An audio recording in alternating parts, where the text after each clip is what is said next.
Voilà ce qui se passe quand en général vous essayez de lancer un produit numérique en ligne, comme cette personne là sur un gros business. En fait, elle a lancé des formations en ligne, elle a eu 0 vente. Et ce qui est intéressant dans ce lead, c'est qu'il y a 60 commentaires et il n'y en a pas un qui a donné la bonne réponse. Alors il y a eu quelques réponses intéressantes, mais il n'y a pas eu de bonne réponse. On avance, je vais vous expliquer pourquoi. Donc déjà, première réponse, c'est je vends d'abord la formation, puis je la crée. Je fais pas l'inverse. Et ça, effectivement, c'est un très bon conseil. On va pas se mettre à faire une formation de plusieurs heures, etc. Si on sait même pas si on en a intérêt, d'accord? Mais c'est pas le meilleur conseil. C'est pas le meilleur conseil du tout. Ensuite, qu'est-ce qu'on a? On a une autre personne qui dit euh, il faut travailler avec des affiliés. Alors ça, c'est n'importe quoi. On travaille avec des affiliés, oui, d'accord, mais après, quoi.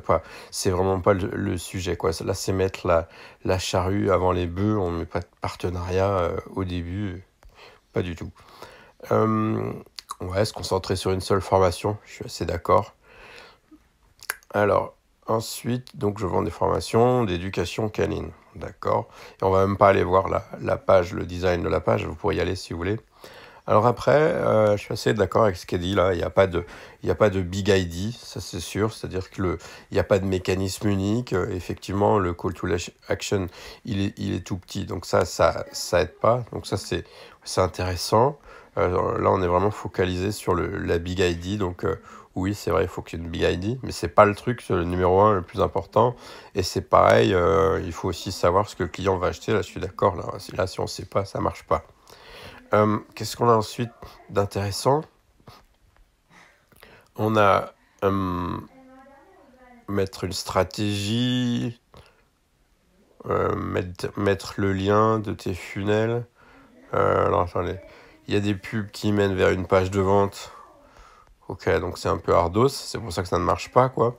Les gens arrivent sur une page de vente et ils savent pas où ils sont, ce qu'ils veulent, ils connaissent pas la personne. Qu'est-ce qu'on a d'autre comme conseil? Tu seras payé dans 2 3 ans. Je vois pas du tout ce que ça veut dire ça.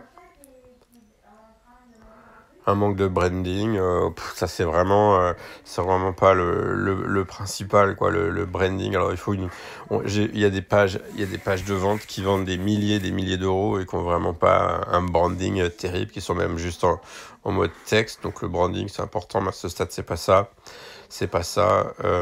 Qu'est-ce qu'on a d'autre? Vends d'abord, crée les formations après. Donc ça on retrouve ce conseil, effectivement, ça c'est bien.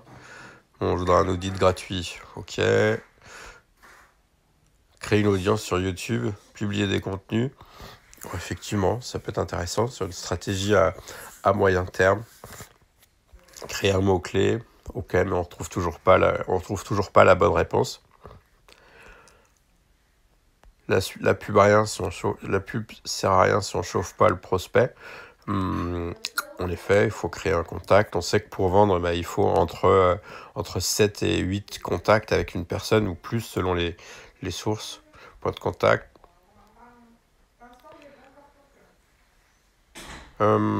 Ensuite, qu'est-ce qu'on a ici?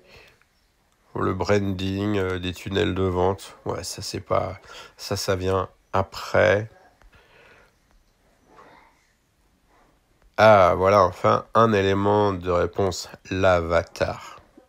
L'avatar, c'est à qui est destiné ce produit. C'est là où on commence enfin à avoir un début de réponse, mais c'est toujours pas la première chose à traiter. Bon, pareil, l'offre, on en a déjà parlé.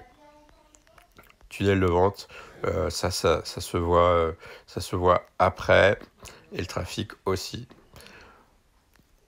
Donc après, là, on a une technique classique de copywriting, hein.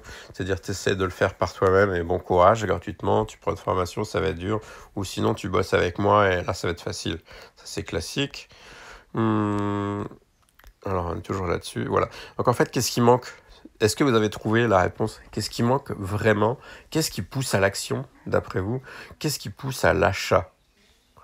Je vous pose vraiment cette question pour tous vos produits numériques. Qu'est-ce qui pousse à l'achat, les gens?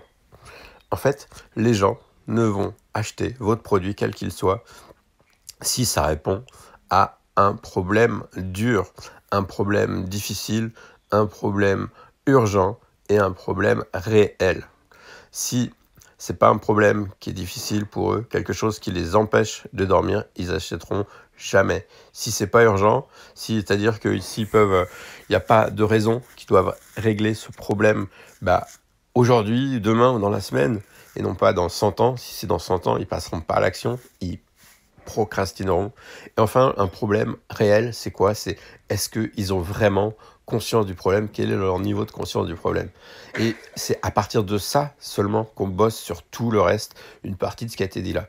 Donc voilà, réfléchissez-y dans vos formations, où vous en êtes.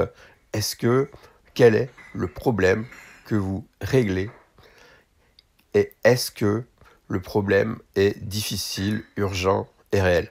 Sinon, tout ce que vous allez pouvoir faire, eh bien, ça ne servira à rien. Ça ne servira vraiment à rien, ça ne parlera pas, les gens n'achèteront pas vos produits. Voilà, ce que je vous invite à faire maintenant, si vous avez un projet sérieux, si vous avez déjà une sensibilité au marketing, que vous avez compris les concepts qu'on a évoqués, à ce moment-là, vous pouvez m'envoyer un message privé pour me parler de votre projet. À très bientôt. Ciao.